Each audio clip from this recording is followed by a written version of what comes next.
Halo, selamat datang di channel Psikis, Psikologi dan Kekristenan. Mungkin ada di antara kita pernah melihat atau mengalami sendiri terjebak dalam hubungan pacaran yang toksik.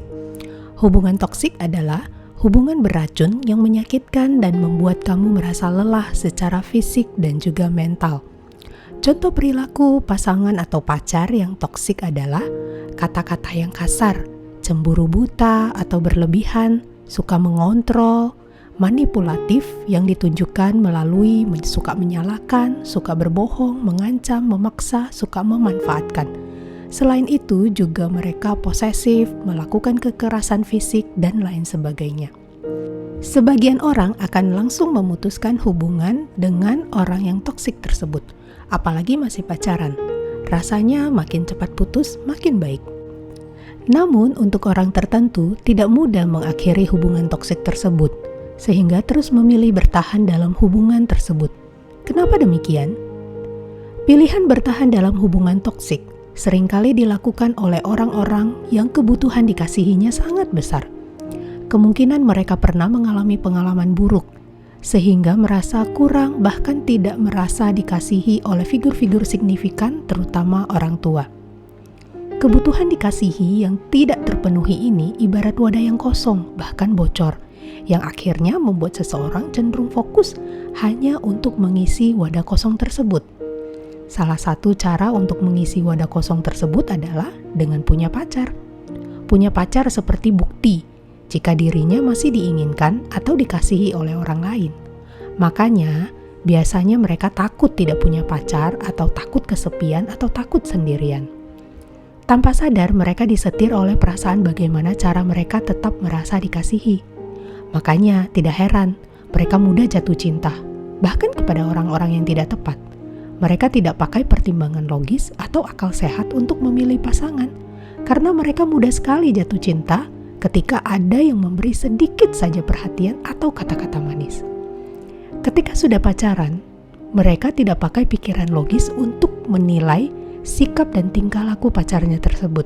Mereka cenderung menutup mata untuk hal-hal yang dirasa mengganggu atau toksik dari pacarnya, karena fokus mereka itu hanya bagaimana supaya tetap merasa dikasihi atau disayang oleh pacarnya.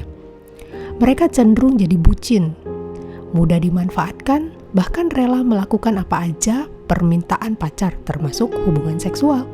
Secara kognitif atau pengetahuan, mereka tahu seks di luar nikah tidak benar. Bahkan itu sebenarnya merusak harga diri mereka. Namun mereka tidak mampu untuk berpikir logis, sehingga fokusnya hanyalah bagaimana dia merasa dikasihi. Makanya tidak heran ada yang merasa seks membuat mereka merasa disukai, dikasihi, diinginkan, sehingga mereka terlibat dalam hubungan yang terlalu jauh. Jika sudah terlibat dalam hubungan yang jauh, sampai hubungan seks, tentunya mereka akan merasa harga diri mereka sudah hilang. Ditambah dengan tuntutan sosial, yaitu orang tua atau mungkin umur, makanya tidak heran kalau tetap bertahan dan sulit keluar dari hubungan toksik tersebut.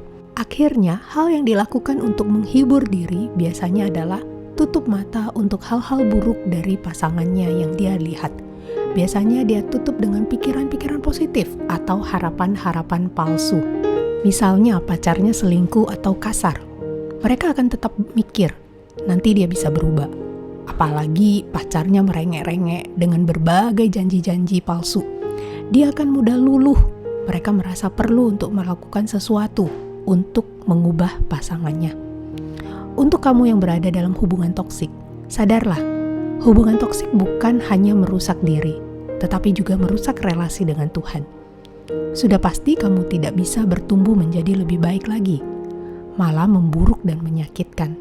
Sadarlah, keputusan bertahan malah menghilangkan kesempatan kamu untuk bertemu orang lain yang lebih baik.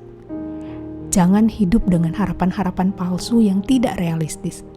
Kita tidak bisa mengubah orang, apalagi hal yang berkaitan dengan masalah kepribadian. Di dalam Amsal 13 ayat 20 berkata, "Siapa bergaul dengan orang bijak menjadi bijak, siapa berteman dengan orang bebal menjadi malang." Dan juga 1 Korintus 15 ayat 33 berkata, "Janganlah kamu sesat, pergaulan yang buruk merusak kebiasaan yang baik." Hubungan toksik tidak pernah berakhir baik. Hubungan toksik yang dibawa sampai menikah akan semakin menyakitkan dan menyusahkan. Selagi masih pacaran, kamu masih punya kesempatan besar untuk memilih yang terbaik untuk dirimu sendiri. Ingat, kamu punya Tuhan yang mengasihi kamu tanpa syarat. Jangan hidup dengan kasih palsu, bahkan beracun untuk dirimu. Semoga video ini menolongmu. Tuhan Yesus memberkati.